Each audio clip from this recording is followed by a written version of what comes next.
Bien, ya es una costumbre tener aquí a Ramón Alburquerque y a la ingeniera Kimberly Taveras. Ramón Alburquerque es de la empresa Alburquerque Energías Renovables y Kimberly es especialista en tecnología. Mucha gente nos dice, y es que ellos tienen empresas. Sí, porque el problema es que ellos trabajan, cosa que los políticos a veces no hacen, ¿verdad? No acostumbran. Hay un tema que realmente a nosotros nos ha extrañado mucho, y es cuando el asunto de Chernobyl y luego el problema de Japón empezaron a recoger y a cerrar plantas de energía atómica. Y uno pregunta, ¿y es que la energía más barata y más limpia se va ya a proscribir, ¿qué se dice?, del planeta Tierra? No vamos a usar esa energía por razones de seguridad. No existe alguna tecnología que en caso de una catástrofe la humanidad no se vea expuesta a radiaciones. Le vamos a dar ese tema a Kimberly y al ingeniero Alburquerque. Adelante. Bueno, muchas gracias a todos ustedes. Creemos que el tema de la energía nuclear para la generación de electricidad es un tema que debe ser conocido por el pueblo dominicano. Aunque aquí no hay plantas nucleares para generar electricidad.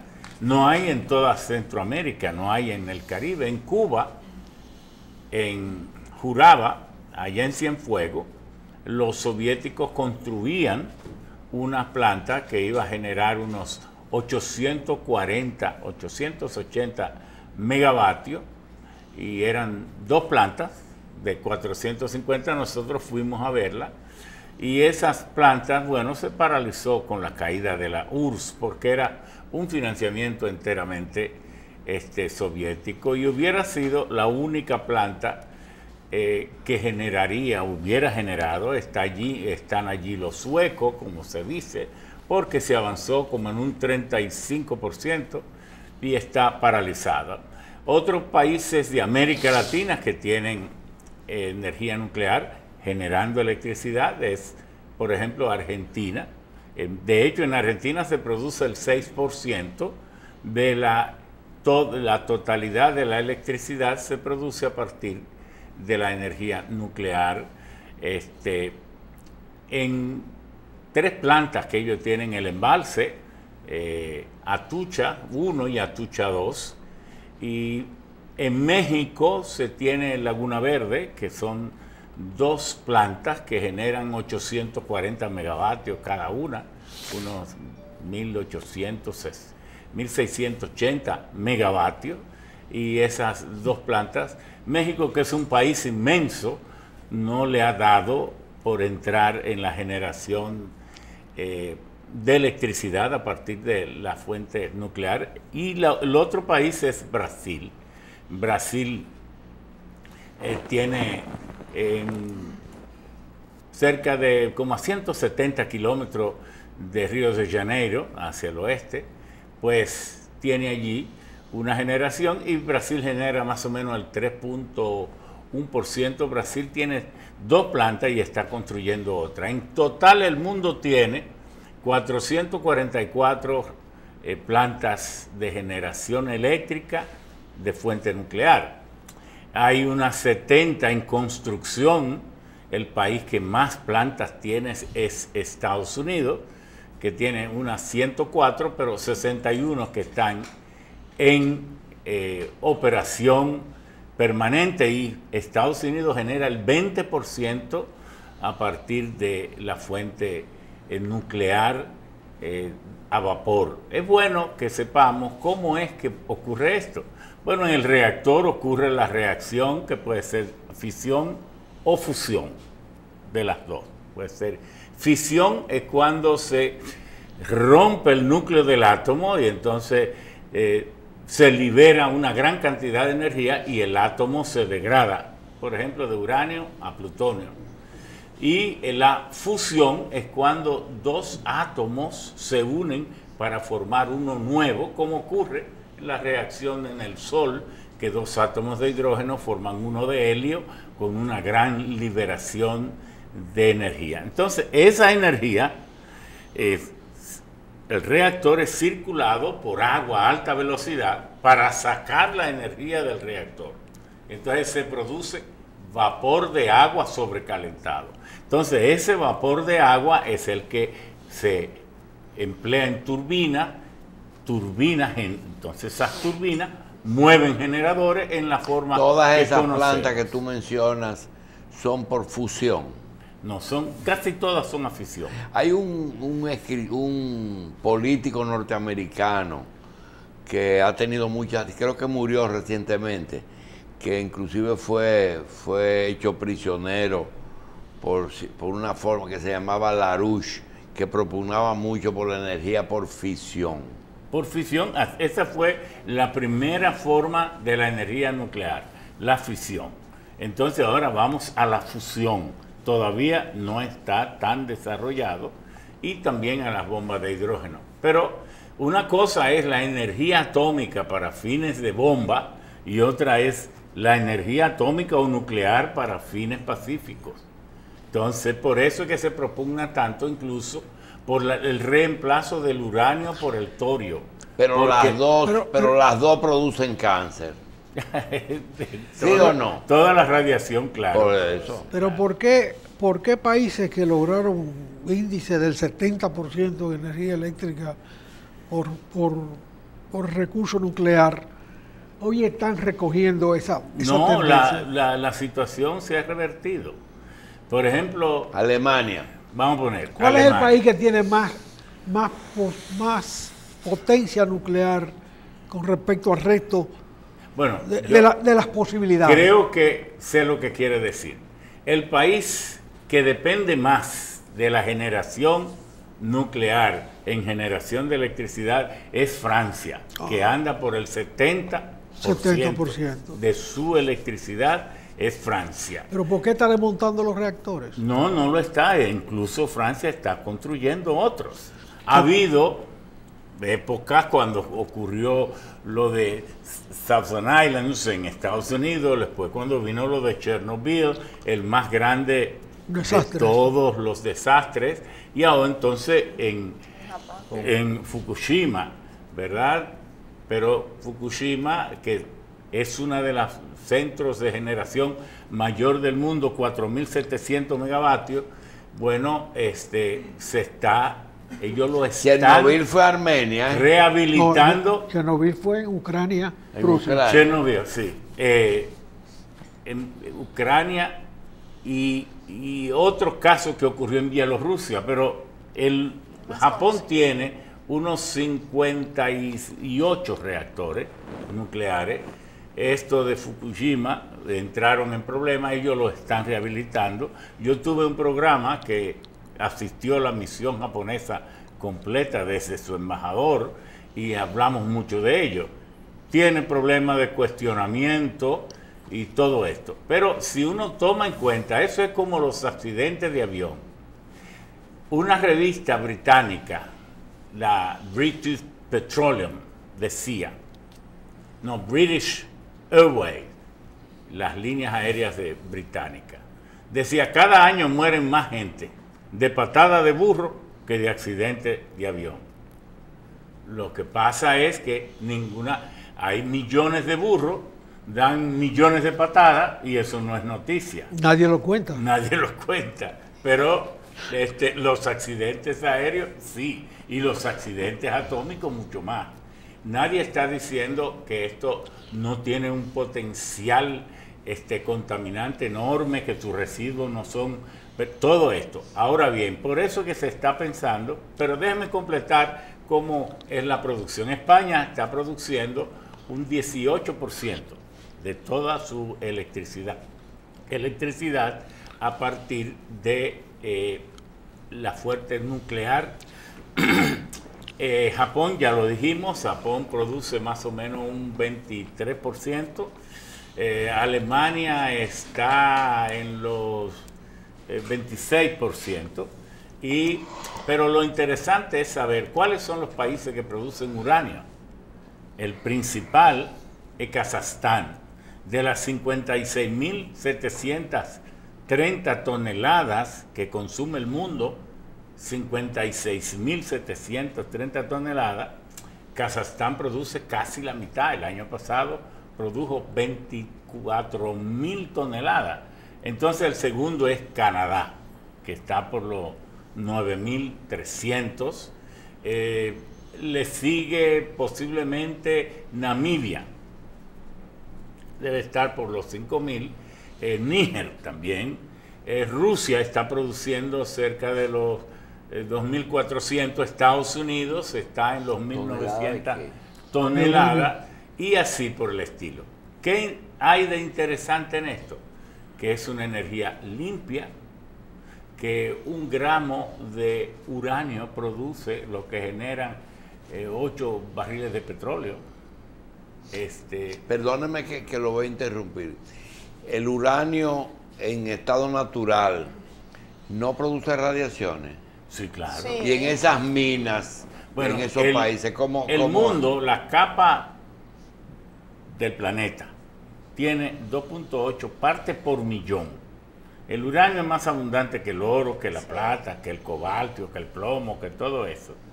Y tiene 2 formas alotrópicas, isotrópicas. Una es a 238 y otra 235. Pero la de 235, que es la que se usa para la producción de energía nuclear, es una forma isotrópica del uranio. La más inestable. Es la más inestable, la más radioactiva, pero está en una concentración muy baja, de apenas 0.7% en uranio. La otra es el isótopo 238, que es la que se enriquece y la que se somete a Tiene que ser excitación. enriquecida, ¿eh? Sí, porque estábamos hablando hace un rato, el ingeniero decía que existen 2 tipos de forma para la producción de energía nuclear, por fisión y por fusión. La fisión, que es la división del átomo, es la que, bueno, cuando se bombardea el uranio 238, esto provoca una división en 2 átomos y entonces eso atrapa un neutrón que queda suelto y ahí se produce una reacción en cadena, porque cada vez que el átomo se divide, reacciona con los neutrones que No que siempre quedan se juntos. divide, ¿Dónde sino te- genera mucha Genera energía mucha ¿Y dónde te se ocurrió a reduce ti de tamaño. meterte de que alcaldesa de La Guayiga con todo eso que tú sabes? Bueno, pero el país necesita a quien le sirva Hay con cosas que no te conocimiento. explican, ¿verdad? Sí. Entonces, miren, el ingeniero decía algo muy importante hace un rato, que el uranio 235, que es lo que la gente a veces desconoce un poco, es un isótopo del uranio, que como usted decía ahorita, La bueno, forma natural es 238. exactamente, no es su forma natural. Ese uranio se encuentra a qué distancia de la capa, digamos, de la No, capa. eso no tiene una no es normal. profundidad establecida. Eso puede ocurrir de cualquier manera, porque la geología del planeta es demasiado caprichosa. Puede ser superficial y puede No, ser y profundo. subterráneo, hay minas de uranio que están a 2.000 metros, 3.000 metros, 4.000 metros. En Canadá yo visitaba minas, allá en Canadá tiene 13 provincias, entonces una se llama el Yukon y otra era ¿Y Saskatchewan. cómo se maneja Y eso? Por ejemplo, los en esos productores, lugares hay minas a mucha profundidad. ¿cómo le venden ese producto a los consumidores? No, porque déjeme decirle lo que es. Como decía Kimberly, la ocurrencia natural en las mineralizaciones. ¿Qué es una mina? Una mina es un lugar, una parte de la tierra, donde un determinado metal o mineral aparece en concentraciones más altas. anormales. Por eso, cuando exploran los geólogos, dicen, encontré una anomalía. Es decir, un lugar donde la concentración está muy superior de lo normal, o de lo común, o del promedio. Entonces, ese mineral que apenas tiene 0.01, 0.2 o 0.3% de ese metal de interés, tiene que ser concentrado. Entonces, para eso se aplica lo que se llama los métodos de concentración y procesamiento de minerales. Yo precisamente soy un poco especialista en eso, que fue lo que estudié junto a la energía en la Universidad de Colorado School of Mines, de Escuela de Minas de Colorado. Entonces, el trabajo es tomar un mineral de ocurrencia natural que tiene 0.03%, tomemos de ejemplo, para llevarlo a uno que tenga 3%. Entonces eso implica multiplicar su concentración como por 100 veces. Y ahí es donde los métodos de concentración se hacen tediosos, son muy costosos, y por eso algunos países tienen esas minas, otros no la tienen. Estados Unidos, que es el mayor consumidor porque tiene la cuarta parte de todos los reactores que hay en el mundo, y por tanto de los 56.000, y tiene también las plantas más grandes, entonces debe estar consumiendo 14, 15.000 toneladas de uranio, pero solo produce 2.000.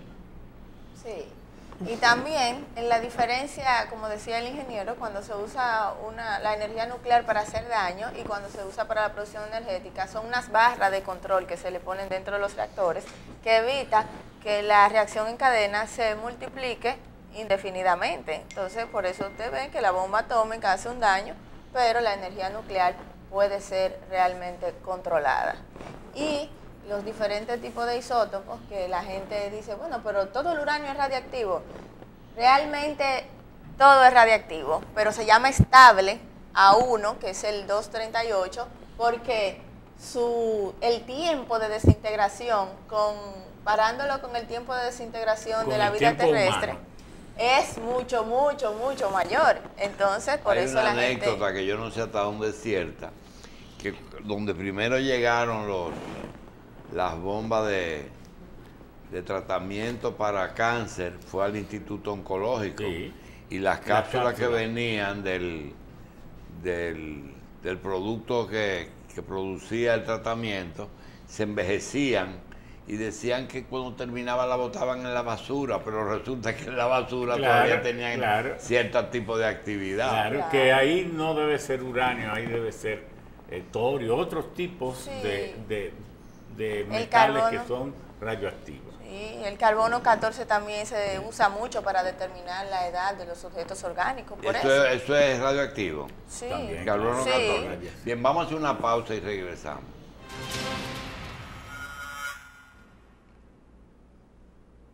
Seguimos hablando con los ingenieros Alburquerque y con Kimberly, y vamos a dar una cifra.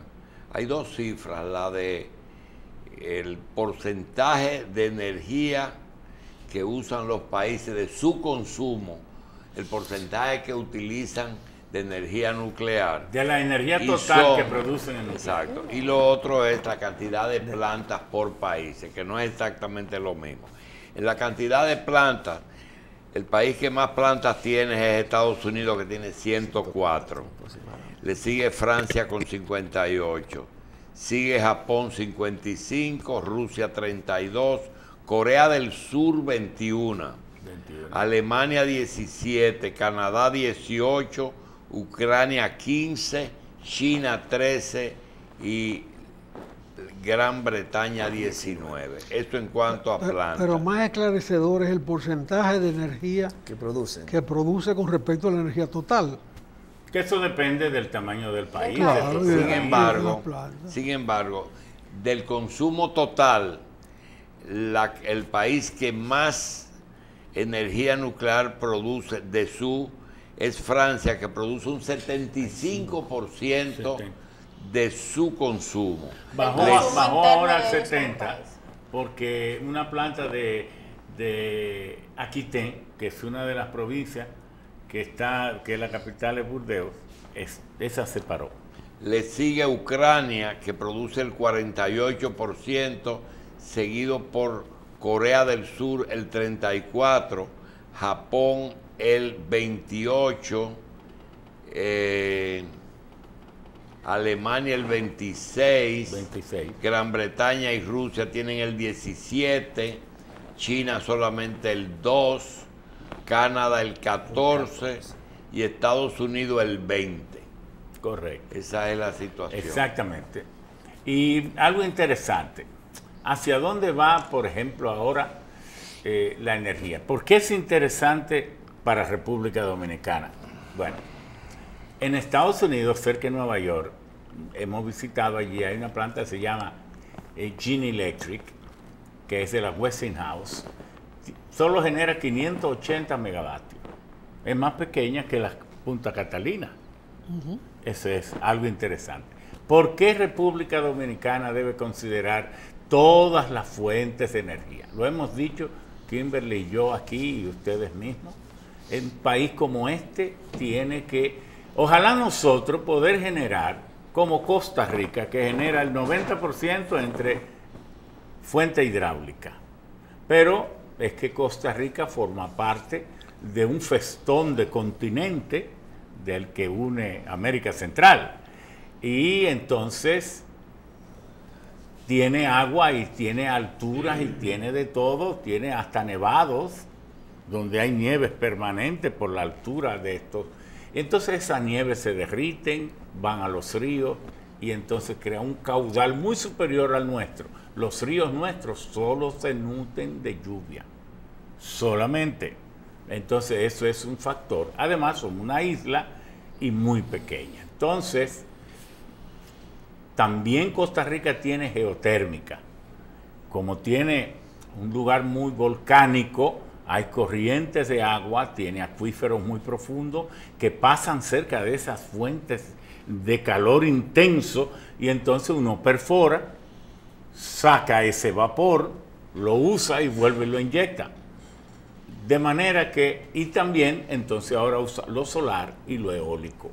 Nosotros tenemos que usar todas las fuentes, el petróleo, el carbón, el gas y las renovables, que son maravillosas, pero que tenemos que saber que uno dice que las energías solar se aproxima en términos de costo y de competitividad con las demás.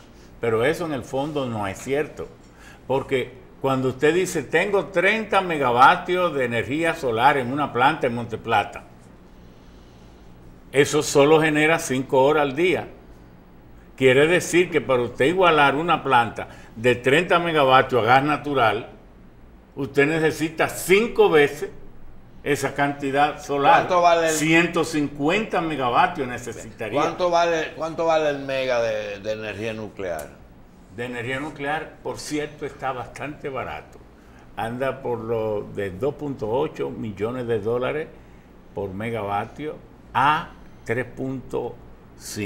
Eso pero depende eso, perdón, de la protección. Sí, pero eso es la inversión. Eso depende, perdón, esa es la inversión. Como le llaman overnight cost, a mano alzada. Pero ojo, eso es para plantas de más de 1000 megas. Para plantas más pequeñas, el costo sube porque la economía de escala se destruye en la medida que usted baja. Y puede ser que usted llegue a 4 millones. Y la materia prima es cara, ¿eh? Bueno, es el uranio.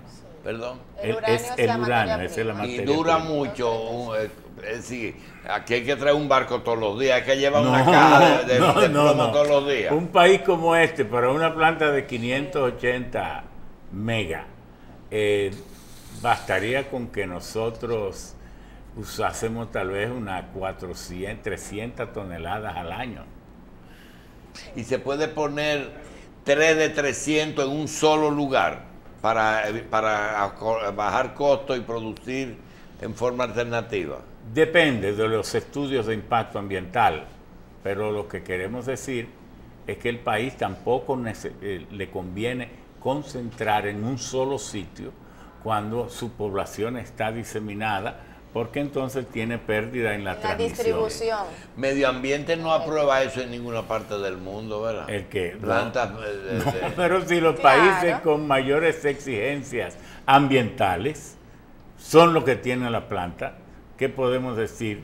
Lo que ahora es que estamos aprendiendo de esto. Ingeniero Bucar, que nos quedan 5 minutos, diga lo que usted crea que completa. No, Kimberly quería decir Sí. algo sobre la hidroeléctrica y todo esto. Hablar un poquito de la energía hidroeléctrica del país, que sí, ya es una energía muy antigua y que en el país se empezó a usar en el 45, fue la primera presa hidroeléctrica que se instaló, y que hoy en día contamos con unos 700 y tanto de megavatios Tal vez instalados. 770. Sí, tal vez 770. Que el sur, pese a que es una región muy seca, es la que contiene la mayor cantidad de generación hidroeléctrica y que la presa más grande, la que produce mayor generación hidroeléctrica de 96 megawatts, es la Aguacate en San Cristóbal, Higüey Aguacate, y que luego le sigue Taveras. Y la energía hidroeléctrica se produce aprovechando la energía potencial gravitatoria del agua cuando pasa de un nivel más alto a un nivel más bajo. Esto se llama salto caudésico y es lo que se aprovecha. Entonces, cuando el agua baja, donde se lleva, ahí están unas turbinas que el agua mueve con la energía que viene por esta energía potencial gravitatoria que ya hemos dicho, y con el movimiento de la turbina se produce movimiento mecánico que luego va a mover un generador, que ahí es donde se produce la energía eléctrica. La mayoría de las presas hidroeléctricas de nuestro país no tienen la altura, ¿verdad?, que esperábamos para contener la gran cantidad de agua. Apenas retenemos de un 7 a un 10% del agua que cae cada año. Deberíamos ampliar nuestra capacidad para poder captar, porque como lo ha dicho el ingeniero Ramón Alburquerque, necesitamos poder captar mayor cantidad de agua, porque solamente como somos una isla aprovechamos el agua que cae del cielo. De manera que la energía y las hidroeléctricas es un tipo de energía renovable, un tipo de energía limpia y que puede ser aprovechada en nuestro país si se combina siempre con una energía gestionable. Si queríamos solo cerrar, aprovechar estos 5 minutos en dos cosas. Tenemos que hacer conciencia de que estamos trabajando a lo absurdo. Estimulamos las empresas que contaminan y no protegemos ni estimulamos las empresas que descontaminan. Por ejemplo, le damos todos los incentivos y las exenciones a Barrigol, Falcon Ridge y todas las minerías. Entonces no hay incentivos para las plantas recicladoras de basura o de desechos sólidos. Oigan, qué absurdo. O para la producción de Les energía damos limpia. hasta, el gobierno deja de cobrar impuestos para favorecer a las que sabemos que nos van a contaminar el ambiente. Pero entonces no hay, y estamos creando la ley para someterla al Congreso para que en el país haya una ley que incentive La producción de energía limpia. las plantas recicladoras que limpian el ambiente y que al mismo tiempo generen energía. Pero además, para cerrar, nosotros entendemos que el país necesita una ley de ahorro de energía. Tenemos una ley, la 5707, para incentivar la instalación de plantas o proyectos generadores de electricidad. La instalación que conste, La instalación, no la producción de energía. no la producción. La instalación de plantas de fuentes renovables, pero no tenemos una ley que incentive el ahorro de energía. Si don Julito Jacín quisiera comprar todas las tecnologías e instalarlas aquí en su canal, que ahorren energía, ¿qué ley hay que lo estimule? Ninguna. Que le devuelva a él un porcentaje de lo que invierta o que le dé crédito fiscal. Todo esto no existe. Entonces, aunque somos un país todavía con una baja demanda de energía per cápita, en la medida que crecemos, ¿sabían ustedes que Haití apenas tiene 335.000 kilos de capacidad instalada? 335 megas. Nosotros tenemos 5.700 megas. ¿Ustedes se dan cuenta de la diferencia entre estas dos naciones?